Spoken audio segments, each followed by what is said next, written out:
You're not frightened now, are you? No. Where does your excellency come from? I am from heaven. The Virgin Mary also entrusted 3 secrets to the children. One of the most discussed visions in the Catholic Church is the secrets of Fatima. These secrets are revered because of their origins and accuracy.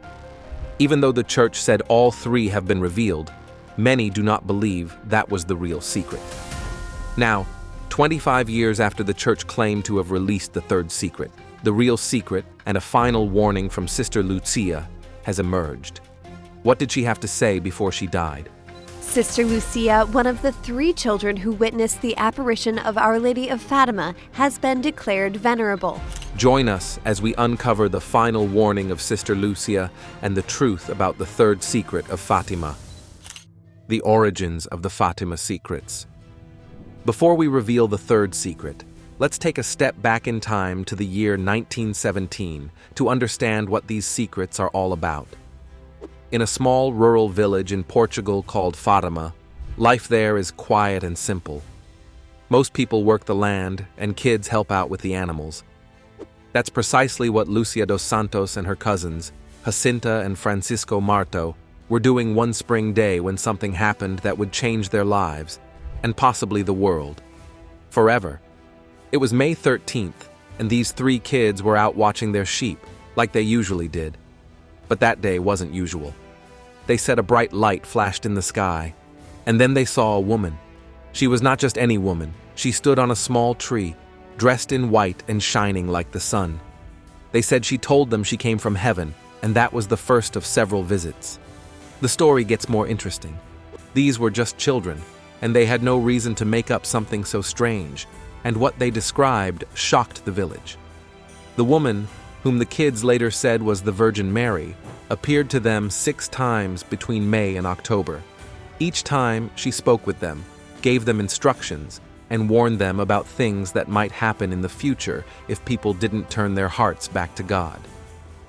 Here's where it gets especially interesting. During these visits, the woman gave the children 3 secrets. These would later be known as the 3 secrets of Fatima.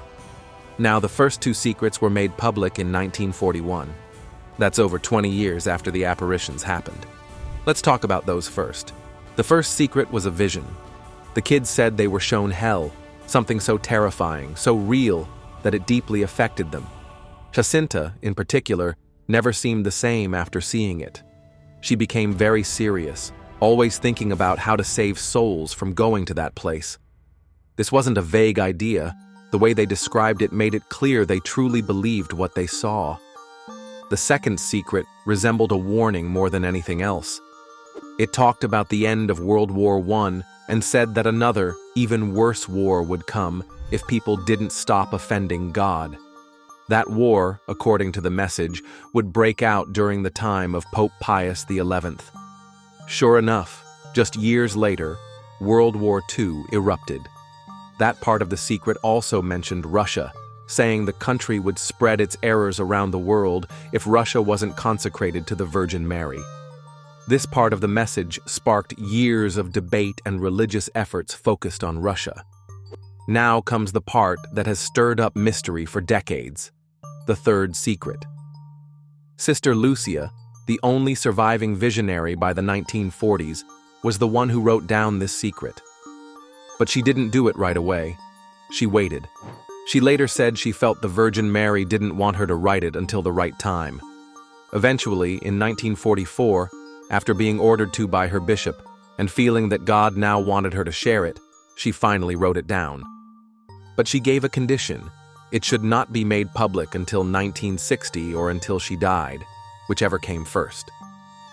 Why 1960? That's one of the biggest questions. Sister Lucia never gave a clear answer, only saying that it would make more sense by then. People waited, and the Catholic Church stored the envelope with the secret in the Vatican. When 1960 came, the world held its breath, but nothing was revealed. Instead, the Vatican simply said it wasn't the right time. That silence just made things worse. People started asking, what was so serious that it had to be hidden? Was it about the end of the world? A major disaster? Could there have been a betrayal inside the church? The more time passed, the more theories grew. The eventual revelation brought mixed feelings, as you'll see next. The 2000 revelation and its discontents. In the year 2000, 56 years after Sister Lucia wrote down the third secret of Fatima, the revelation was made. People have been waiting for decades, wondering what was so serious it had to be kept under lock and key. When the Vatican finally announced they were ready to reveal it, the whole world paid attention. The text they released described a strange, symbolic vision. In it, the children saw an angel with a flaming sword, ready to punish the world. They saw a city in ruins and a bishop dressed in white walking toward a cross on a hill, passing by bodies. Then he was killed, along with others. No dialogue, no instructions, just this image. According to the Vatican, the bishop in white represented Pope John Paul II, and the whole scene was about the suffering of the Church in the 20th century.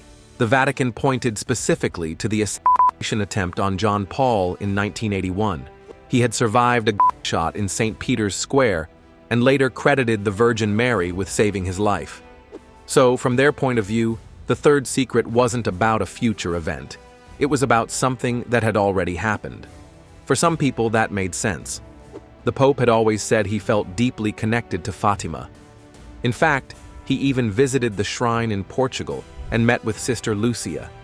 He believed her message had helped him survive. But not everyone was convinced. Immediately, people started pointing out that the secret revealed in 2000 didn't sound like what many believed it would be.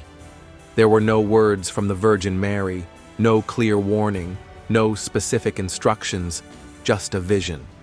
Here's the thing. Sister Lucia had apparently once said the third secret would be clearer in 1960. She said that it would make more sense at that time, but nothing in the vision mentioned any dates, names, or events. So people asked, what exactly would have made more sense about it in 1960? There were also questions about how the document looked. Earlier reports said the third secret was written on a single sheet of paper, but the version the Vatican released was 4 pages long. The fact that it was written on a different type of paper than the other secrets raised some eyebrows. Also, there was the matter of tone. The first 2 secrets had very specific content: hell, war, and Russia. The third one seemed more like a dream or a parable. It was very vague and almost like a riddle. That was unusual, especially since the Virgin Mary had been so direct in the earlier messages. Some people close to the Church, even bishops and theologians, said they believed part of the secret was still missing. They argued that maybe there were 2 documents, one describing the vision and another with Mary's interpretation of it. A part that would explain what the vision really meant. A few reports claimed that Sister Lucia had actually written down 2 texts. One was the vision itself, and the other was the explanation. But only the vision was made public. Of course, the Vatican has always said it released everything. They insist there is no second text, no hidden warning, nothing left out. However, many are still unconvinced. There's also something else worth mentioning. Cardinal Ratzinger, who would later become Pope Benedict XVI, was one of the people who presented the third secret in 2000. He said the vision didn't need to be seen as predicting any single event. Instead, he explained it as a symbol of ongoing struggles within the Church, a kind of warning about the spiritual state of the world. That idea is important as it shifts the focus from physical events, wars, and disasters to something deeper, a kind of moral or spiritual danger. Some people accepted that. Others thought it was a way to avoid the hard truth, whatever that truth might be. Then there's the strange case of Pope John XXIII. When he read the secret back in 1960, he reportedly chose not to release it. He supposedly said it wasn't for his time, but if the message was about the 1981 attack on the Pope, why wouldn't it be relevant in 1960? That's another thing that keeps the mystery alive. Over time, people began collecting what they believed were clues. Things Sister Lucia might have said, comments from priests who had seen the secret, and statements from cardinals that seemed to hint there was more. All of it built up the idea that the full third secret was still hidden. There's even a theory that the missing part warned of a future crisis in the church itself. Not just external suffering, but a breakdown from within, confusion, corruption, and maybe even a betrayal at the highest levels. That would be the kind of thing people might think twice about revealing, especially if it could shake people's faith. The Vatican says the secret has been fully revealed, but many others aren't so sure. But why was the secret kept hidden for years? You don't want to miss the answer next. The weight of the secret. For decades, one question has haunted those who follow the story of Fatima. If the third secret was simply a symbolic vision, why did it weigh so heavily on those who knew it? Sister Lucia, the last surviving seer of the Fatima apparitions, was no stranger to sacred responsibility. From the age of 10, she had been entrusted with visions she believed came from the Virgin Mary. By the time she was a young teenager, she had already endured public disbelief, church interrogation, and the crushing burden of a divine message. Yet when it came to the third secret, she hesitated in a way she never had before. She didn't write it down until 1944, years after being asked, and only then under obedience and in the presence of a bishop, and after a period of spiritual anguish. Even then, she set a condition that the message should not be revealed until 1960, or until she died. Why such reluctance? Some close to her reported that she was visibly distressed about it. Sister Lucia reportedly said that putting the message into words was so difficult that she felt paralyzed. According to one account, she even requested that Our Lady give her permission directly, appearing again, before she dared commit it to paper. Only when she received that inner peace did she write the text. That alone suggests a weight far beyond a typical vision or pious reflection. This wasn't a girl reacting to the pressures of public attention. This was a seasoned Carmelite nun who had already lived through the harshest tests of faith. Whatever the message was, it wasn't just dramatic, it was spiritually weighty. But it wasn't only Sister Lucia who showed signs of emotional burden. In 1960, when the envelope containing the secret was opened in the Vatican, Pope John XXIII read its contents and made a startling decision. He would not release it. He reportedly said, "This does not concern my pontificate, and it is not for my time," and ordered the document resealed. He refused to speak publicly about it again. Some insiders claimed that the Pope was visibly shaken after reading it. Others say he prayed in silence for a long time. What exactly did he see in those pages? His successor, Pope Paul VI, read the secret as well. In 1967, he made a rare papal pilgrimage to Fatima. It was the 50th anniversary of the apparitions, a perfect opportunity to share the secret with the faithful, but he didn't. Instead, he prayed quietly, delivered a measured homily, and left without comment on the mystery. Some observers noted that he appeared solemn and emotionally troubled throughout his visit. Then came Pope John Paul II. After surviving an assassination attempt in 1981, a day he later linked to the Fatima message, he felt a deep personal connection to the apparitions. He credited Our Lady of Fatima with saving his life. It was during his pontificate that the Vatican finally released the text of the third secret in 2000. And yet, even he described the contents as disturbing and sobering. He visited Sister Lucia more than once, reinforcing the spiritual bond they seemed to share. That's the thread running through this story, not just secrecy, but strain. Each person who encountered the secret firsthand seemed affected by it in a way that words like symbolic vision don't fully explain. Was it fear of causing panic? Was the message a direct warning about church leadership? Or did it simply contain a spiritual truth too sobering for its time? Some theologians believe the secret wasn't about predicting a single apocalyptic event, but instead exposed a deeper, more disquieting reality. The condition of the modern soul, the inner crisis of the church, and a silent apostasy spreading from within. If the message conveyed that the church itself might suffer betrayal or moral decay from its own leadership, Such a truth would be difficult to disclose without shaking the faith of millions. That theory might also explain Sister Lucia's reluctance. In the next chapter, we'll look at what Sister Lucia said later in life, and whether she left behind a final warning that's only now starting to be understood. Perhaps she feared the fallout of revealing a message not just meant for nations or armies, but for the church itself. Perhaps the real secret wasn't what would happen, but what already was: spiritual emptiness, global indifference, and a church battling not only external pressures, but internal erosion. Keep watching as we uncover the mystery. Sister Lucia's final warning. The eldest of those children was 10-year-old Lucia dos Santos. Our Lady appeared to them 6 times between May and October on the 13th day of the month, telling them to pray the rosary for an end to the war, for the conversion of Russia, and for peace in the world. After the Vatican released the third secret in 2000, many thought that was the end of the story. However, Sister Lucia still had years ahead of her. Quiet years, yes, but not silent. What she did during that time might be the real final warning people missed. She lived another 5 years after the release, until 2005, and she did mention that there were no more secrets. By then, she was in her late 90s, physically fragile, but mentally sharp. While she didn't give public statements, she remained in touch with church leaders and visitors allowed by the convent.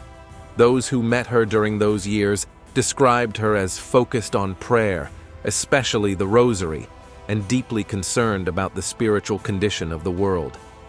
She reportedly told one visitor that what the Virgin asked for, penance, daily rosary, and devotion to the Immaculate Heart of Mary, was being ignored. This was not just by individuals, but even by parts of the church itself. That was the heart of her concern. She believed the real message of Fatima wasn't just about wars or visions, but about a growing forgetfulness of God. At the same time, big changes were unfolding inside the church. In the early 2000s, scandals involving clergy were becoming public. Faith in church leadership began to drop sharply in many countries. Even lifelong Catholics were shaken. Some wondered if this erosion of trust, this internal loss of moral authority, was what the third secret had really hinted at all along. Meanwhile, Sister Lucia was saying very simple things, but things that hit hard. She kept urging people to pray, to return to the basics, to stop treating Fatima like a puzzle, and start taking it seriously. For her, it wasn't about decoding a prophecy, it was about living it out. Some say her final warning wasn't new, it was what she'd always been saying. But in her last years, it came with more urgency. She believed there wasn't much time left, not in a doomsday way, but in a spiritual one. She said people were too distracted, too comfortable, and too indifferent. This wasn't a political warning. It wasn't tied to world leaders or military threats. It was something more personal, a reminder that even if the whole world ignores God, you don't have to. Even if the church is struggling, you can still be faithful. That was Sister Lucia's message. In 2005, just weeks before she died, Pope John Paul II wrote her a final letter. He still saw her as part of his spiritual journey, still tied to what happened in Fatima. That connection between the Pope and the visionary, both of them nearing the end, felt like a closing chapter. But maybe not the end of the story. Today, many people who care about Fatima think the message was never just about the secrets. It was about the response. A warning is only useful if someone listens. Lucia's final years weren't about proving or disproving what the Vatican said. They were about making sure people didn't forget what heaven asked for back in 1917. Maybe that's what we should take away from all of this. Not whether a page is missing or not, but whether we've done what she asked us to do. The secret may or may not be fully revealed, but Sister Lucia's warning is out in the open. It's up to each person whether or not to take it seriously. What do you think about the secrets of Fatima, especially the third one? Kindly share your answers, thoughts, and opinions in the comment section. If you enjoyed the video, make sure you like, share, and subscribe to this channel to enjoy more videos like this. Also, click the next video shown on your screen. You will enjoy it.